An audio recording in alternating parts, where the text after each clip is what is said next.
Jemi rikthyer sërish në studio, jemi në hapësirën opinion dhe do të diskutojmë tani për ditët e fundit të fushatës elektorale për zgjedhjet e 11 majit, kryesisht në kryeqytet. Jam në studio me kandidatin për deputet nga Partia Demokratike dhe Aleanca për Shqipërinë Madhështore, zotin Salvador Kaqaj. Zoti Kaqaj, faleminderit për kohën. Mirëmbrëma, faleminderit për ftesën. Ju keni qenë gjatë gjithë kohës aktiv, e kemi ndjekur edhe nga rrjetet tuaja sociale, kryesisht në zonën e Laprakës edhe në zonën e Kamzës, që janë zona që kanë problematika, janë zona rurale që kanë probleme të shumta dhe janë larg vëmendjes, po themi, të qeverisë. Si është dukur situata dhe realiteti në terren? Më thënë drejtën, pa dashur për të bërë politik, më qenë se vi nga Shëngjini dhe vi nga një vend që Shëngjini ka një infrastrukturë shëmbullore në gjithë Shqipërinë, është për të ardhur keq dhe për të pas dhimbje për këto njerëz që jetojnë në këtë lloj baterdijet. E kam thënë dhe një herë tjetër që po të shkosh të kalosh spitalin ushtarak, thuaj jeni një botë tjetër, jeni në Kandahar ose Afganistan, një vend të ardhur nga lufta, e para, e dyta. Kjo qeveri ka bërë një masakër tjetër, masakër urbane në të gjitha fushat.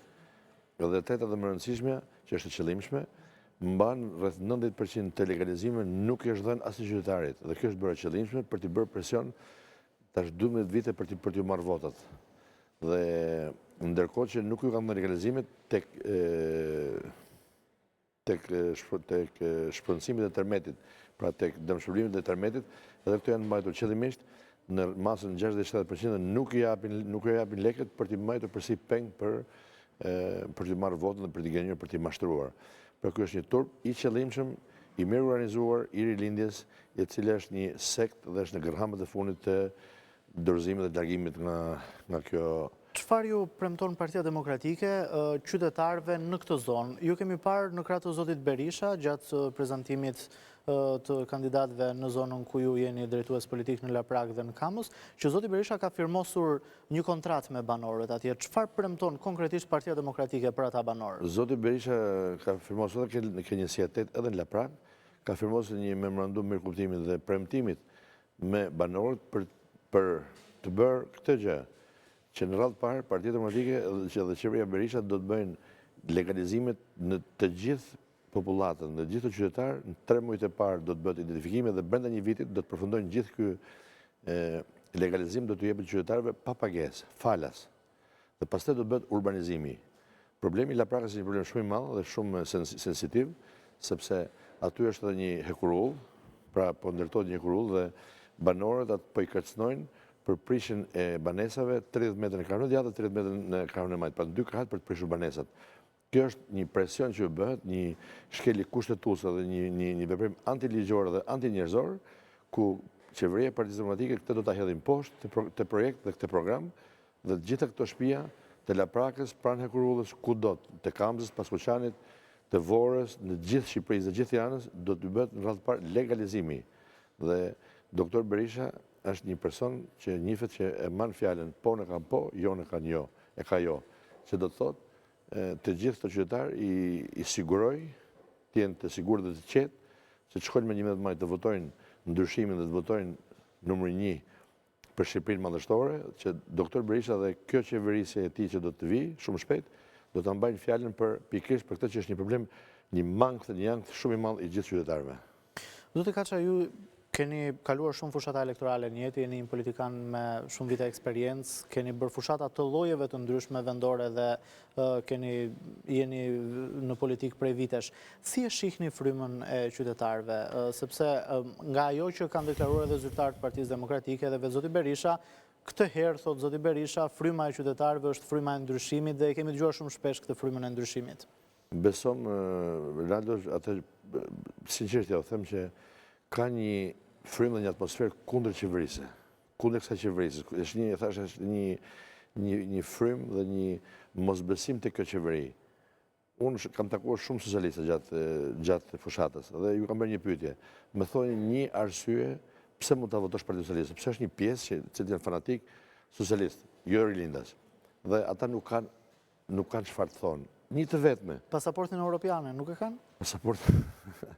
Pasaportin europiane, sa për informacion, ne një pjesë e mirë shqiptarëve kemi marrë që në Thënjishën, që është hap kufiri, dhe unë konkretisht kam luajtur 10 vite në Greqi, dhe atë pasaport dhe atë vizë ja ka heq qeverisja e Partisë Demokratike kur ka heq vizat. Ne nuk duhem pasaport për të shkuar për të banuar në Evropë, ne duhem shqiptarët e Evropës të sjellim në Shqipëri.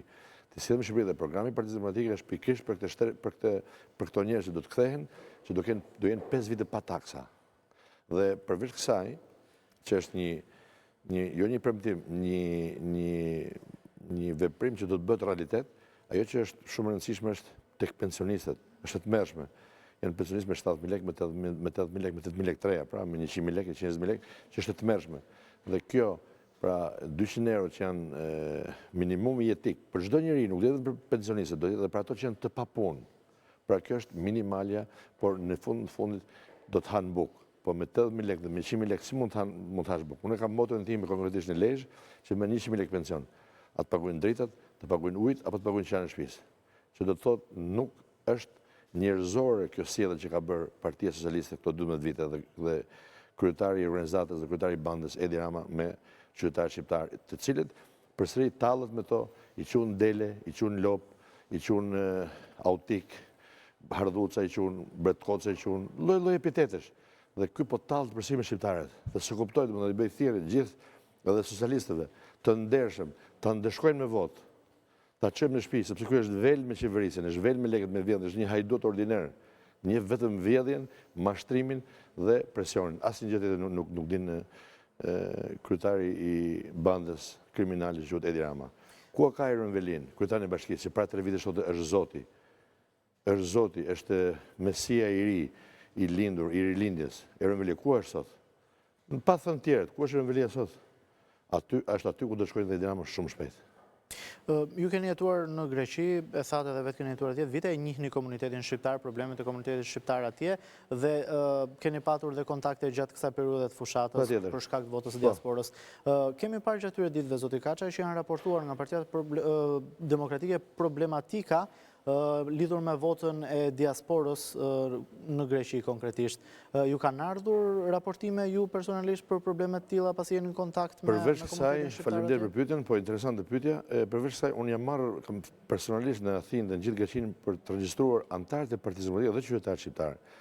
Në Greqi fatkeqësisht është një person që është në Athinë, që quhet ambasadorja jonë, që nuk ka lidhje fare me diplomacinë, që është kryepatronazhiste e Partisë Socialiste. Pra ambasadorja në nënpunësja e shtetit, ministre jashtme autorizuar e Shqipërisë në Athinë, bën rolin e patronazhistës. Dhe ajo është marrë, ka hapë zyra përballë ambasadës, rreth ambasadës, ju bën presion shqiptarëve, thret shqiptarët për të votuar, për të masakruar votën dhe demokracinë. Pra që të kjo e fillojmë që është, thash, kryepatronazhistja e shqiptarëve në Athinë është ambasadorja jonë, përfaqësuesja jonë e Shqipërisë dhe shqiptarëve në Athinë. Pastaj përveç kësaj, unë mendoj që patronazhistja në Greqi, kudo në Selanik dhe në gjithë Greqinë janë përpjekur të bëjnë maksimumin për të bërë çdo lloj manipulimit. Por unë mendoj që në fund do të dështojnë me turp, do të marrë një goditje spektakolare dhe shëmbullore, sepse ne nuk do t'i lejojmë se ato zarfe që kanë shkuar aty do të vinë në Tiranë, ne do t'i shikojmë, do jemi shumë vëmendshëm. Ato kanë DHL, është një kompani shumë serioze. Por në Greqi ka 2 nënkontraktorë, nuk është DHL-ja, dhe kjo është problematika që ka shprehur dhe Partia Demokratike. Dakor, por çdo zarf do të ketë kodin e vet. E kuptoj nënkontraktori, por nënkontraktori do të përgjigjet para ligjit dhe përpara qytetarit, sepse për shembull një rast që unë kam denoncuar tek organet e Partisë Demokratike dhe ne e kemi futur tek pjesa e ankimimeve. Për shembull burri dhe gruaja, gruas nuk i ka shkuar zarfi, e ka marrë një person tjetër. Po mirë, po ai kod është aty. Dhe kur të vinë këtu do të dalin kush e ka firmosur, kush e ka marrur, është Salvadori apo Orlando, cili është? Për nuk shpëtojnë dot. Dhe mos harrojmë, sepse për fatin e mirë, drejtësia për zgjedhjet mendoj që do të veprojnë, sepse gjithë shqiptarët presin nga kjo drejtësi që ne kemi shumë ankesa dhe me të drejtë kemi shumë ankesa, nuk duhet të hyj kësaj analizës së drejtësisë, por mendoj që këta e kanë kuptuar vetë të gjitha grupimet e rilindjes, të sektit të rilindjes, të sektit të vjedhjes, të sektit të bandave, që ju ka fundet dhe janë prag të dorëzimit.